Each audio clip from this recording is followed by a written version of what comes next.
Panther Lake versus Apple M5 MacBook Pro. Can Intel finally take back the crown? Well, this is a very compelling chip that's in this ASUS laptop. This is the new ExpertBook Ultra, and I think it's the most compelling Windows laptop to come out this year. It's not sponsored by ASUS, so I can say whatever I want. So in this video, we're gonna compare everything between these two laptops to see which one is the winner in terms of design, performance, speakers, webcams, thermal throttling, and battery life, because yes, we are running a battery life test. Both of these are charged up to 100%, so this is gonna be interesting. Now I know what you guys are gonna say, this is the base M5 chip versus Intel's almost top of the line Panther Lake chip. This is the 358H, which has essentially the same core count, same GPU, same everything, except slightly lower clock speeds than the top of the line X9 388H. But all we have right now is the base M5 chip, and of course, when the M5 Pro comes out, we're gonna compare it to that. But let's get into the design.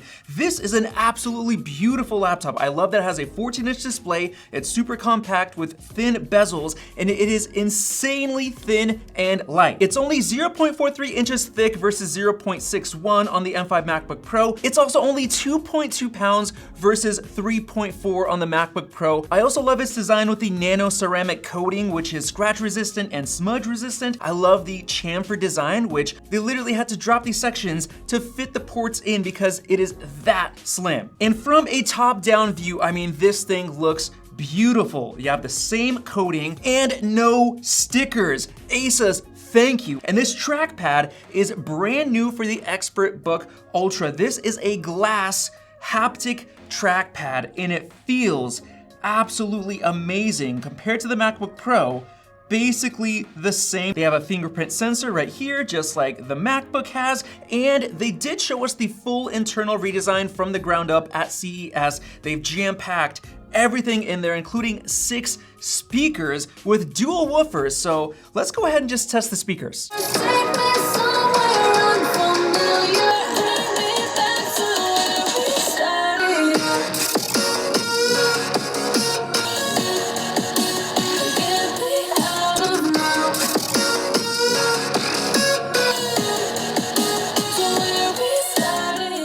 Wow, that was actually really impressive. It looks like the ExpertBook is louder than the MacBook, and I hear the bass. That's very impressive because usually Windows laptops, their speakers sound like trash. This sounds very good. The only thing is I think the mids are brought up a little bit too high where all the sounds kind of muffle together a bit, where on the MacBook Pro, they're more clear and you can hear those differences between the frequencies. And now let's test out the camera on the ExpertBook Ultra. It looks not too bad. It does look a little bit contrasty. You guys let me know how the microphone sounds down below. And now we have the base M5 MacBook Pro's webcam. This is also a 1080p. This is their center stage, and to me this looks a lot more overall balanced. Let me know about the microphones down below. Now, one thing you guys might notice on the top cam is that the display on the ExpertBook looks a little bit washed out compared to the MacBook that looks nice with deep blacks. The reason is this comes with the Corning Gorilla matte finish, which is not a screen protector that they add on top.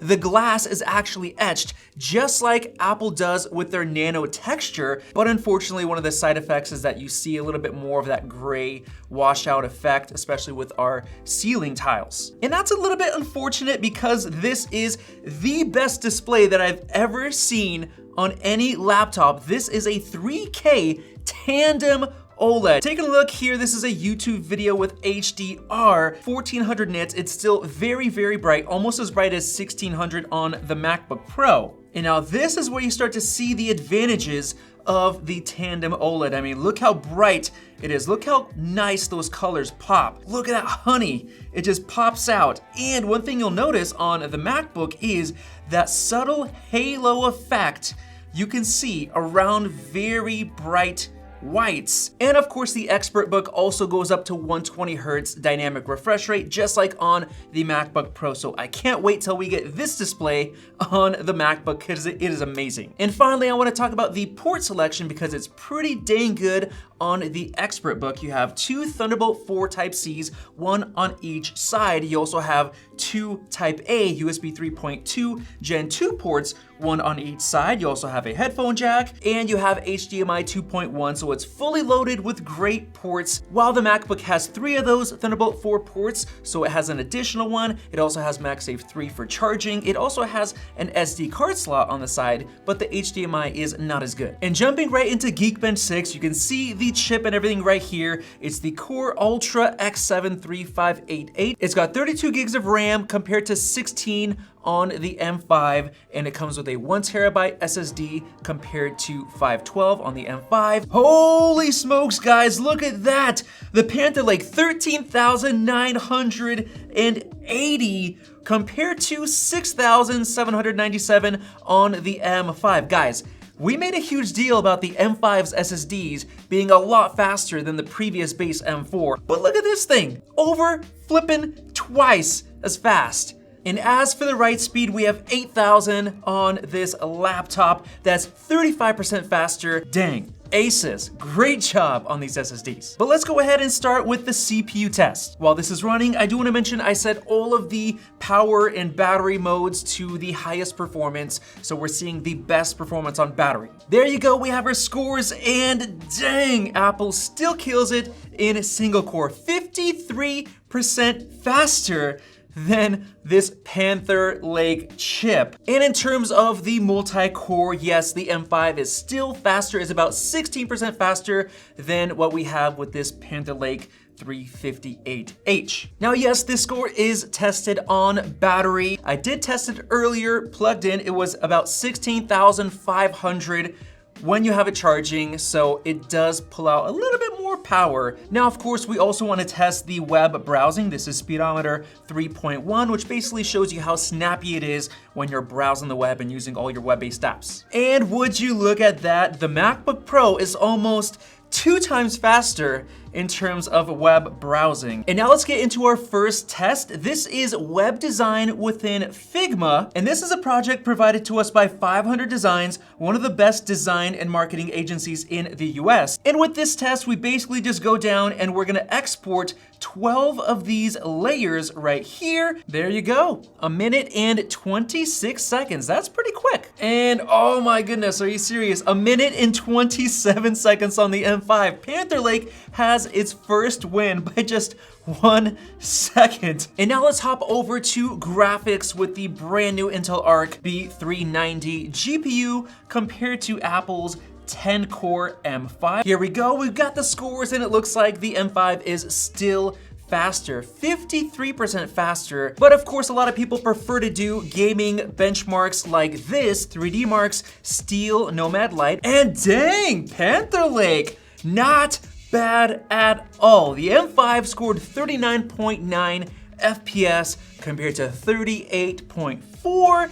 That is incredibly good in terms of the gaming performance, especially once again, it's x86. You can actually use all of it, and to be within an APU on here and not having to get NVIDIA graphics anymore, that is super, super impressive. And now I also want to test Solar Bay Extreme. This is basically a test of the ray tracing capabilities with graphics all mixed together, so let's definitely run that. And there you go, the M5 is a little bit faster here, about 17% higher FPS than the Panther Lake super good GPU. But now let's take the graphics to the next level with video rendering in Blender. This is the new 5.0.1 version, and as you can see here on the Panther Lake, we have it set to 1 API GPU rendering with that B390 GPU, so it has full metal ray tracing, acceleration, everything built in. And of course, we have the same thing, Metal RT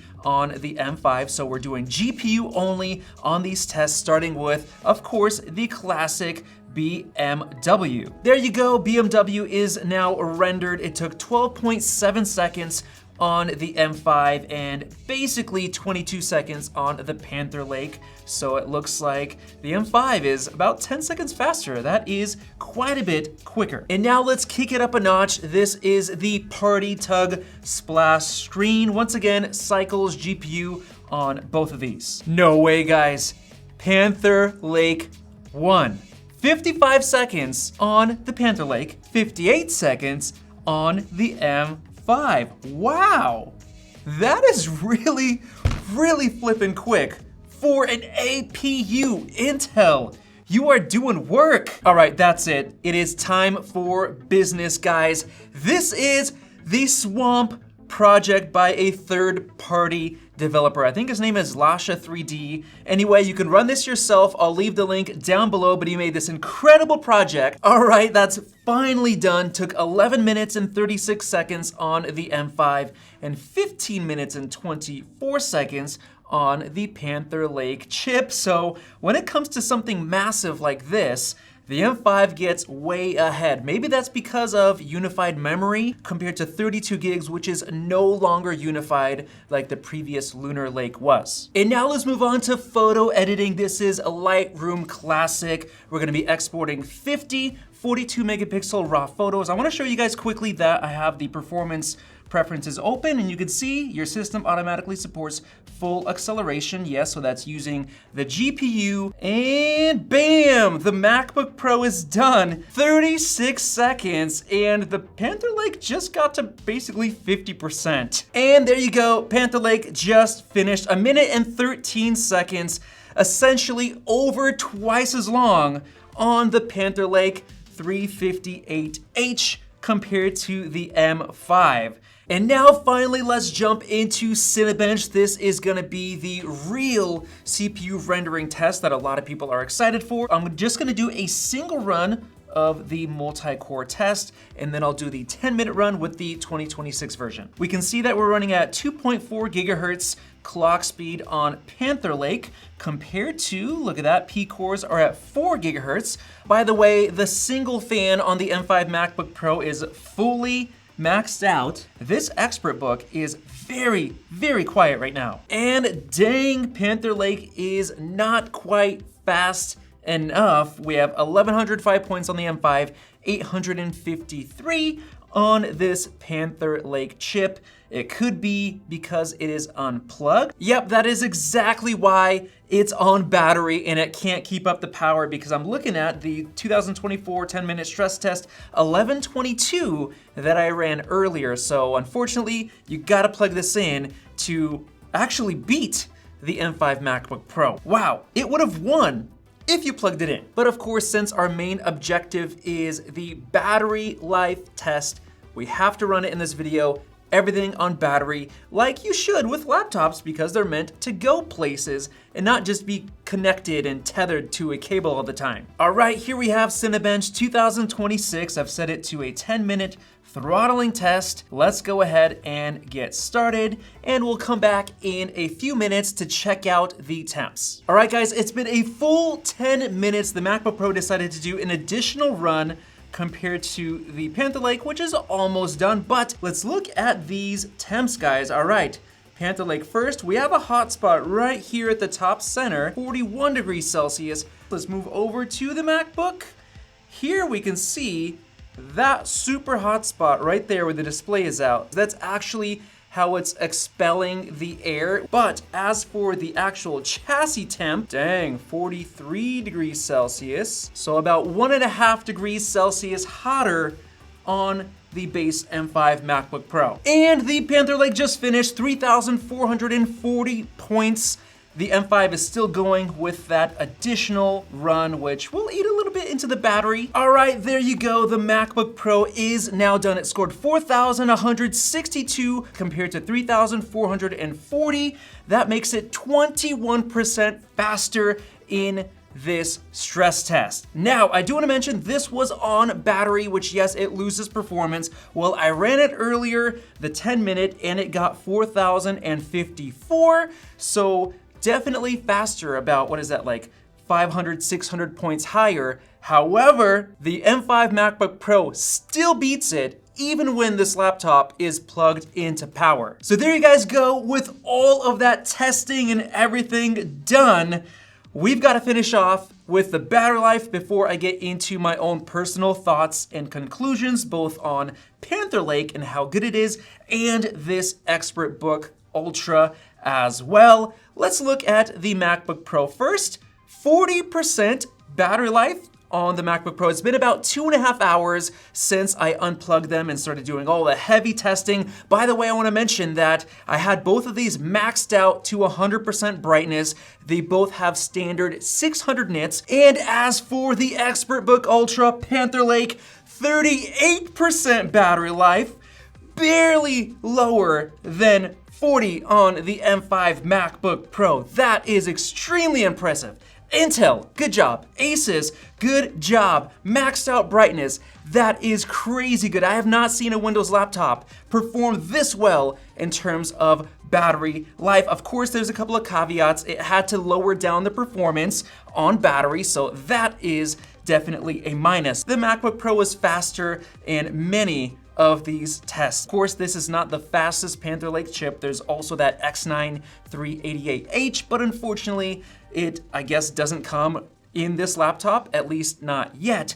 But as far as Panther Lake, in my thoughts, extremely efficient. Graphics is great. Not as fast as M5, but you get x86 games that you could actually play at playable frame rates. Super exciting. This laptop is absolutely a banger. I love the display. Tandem OLED, absolutely beautiful. The design, the thickness, 2.2 pounds. I mean, this is an engineering marvel over on the Windows side. ASUS, you guys absolutely killed it. I love this laptop. I think it is the best Panther Lake laptop out there. Let me know what you guys think on this comparison and all these results and everything down in the comment section below. I appreciate you guys. Definitely subscribe above for more videos like this one and check out one of those two right over there. Thanks for watching, and we'll see you in the next video.